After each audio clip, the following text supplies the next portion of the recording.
कोई फायदा नहीं है।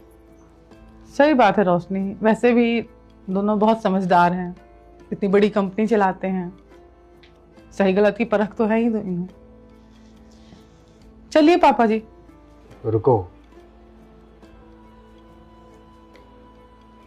हमने गलत किया है और हमें अपनी गलतियों का एहसास भी है, और इसकी माफ़ी हम पापा से ही मांगना चाहते हैं। छोटे पापा सॉरी, हमें आपसे ऐसे बातें नहीं करना चाहिए। जिस तरीके से हम आपसे सुबह में बात किए, अभी बात किए, ये तरीका हमारा गलत है।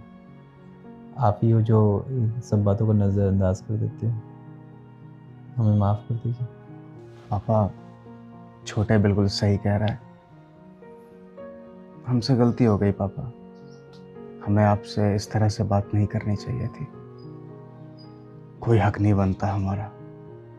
आप हमारे पापा हैं, हमारे जन्मदाता हैं। आपने अपनी सारी जिम्मेदारियां निभाई है, अब जिम्मेदारियां निभाने की बारी हमारी है। जितना प्यार आपने हमसे किया है, हम तो शायद उसका 2% भी आपसे नहीं कर पाए। और हम आपसे वादा करते हैं पापा कि आज के बाद में ये गलती कभी नहीं होगी। बदतमीजी तो बहुत दूर की बात है, हम नज़रें उठा करके भी आपकी तरफ नहीं देखेंगे। और देखिए ना पापा, सुबह में हम इस बात से नाराज़ हो रहे थे कि आप हमें रोक रहे हैं, टोक रहे हैं, शायद हमारा काम नहीं बन पाएगा। पर आज ही हमारी डील क्रैक हुई, हमें बिजनेस में मुनाफा हुआ है। सही कहते हैं लोग कि जब बड़े बूढ़े रोकते टोकते हैं तो टोक नहीं लगती, बल्कि उसमें आपका कल्याण छिपा होता है। हम सॉरी पापा, कान पकड़ के सॉरी बोल रहा हूँ, माफ़ कर दीजिए। पापा जी, हमें भी प्लीज माफ कर दीजिए ना, हम आपसे इतने गंदे तरीके से बात की। हम नहीं चाहते थे आपसे ऐसे बात करना, पर इन दोनों को समझाने का कोई और तरीका नहीं था।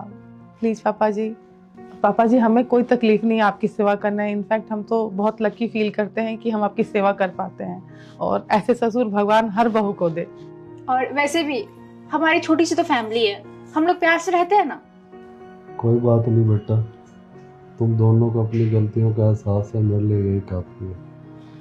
बस बेटा मैं तो यही कहूँगा, प्रेम से रहो। जिस घर में प्रेम होता है वो हमेशा आगे बढ़ता है। कोई बात नहीं, मन छोटा मत कर।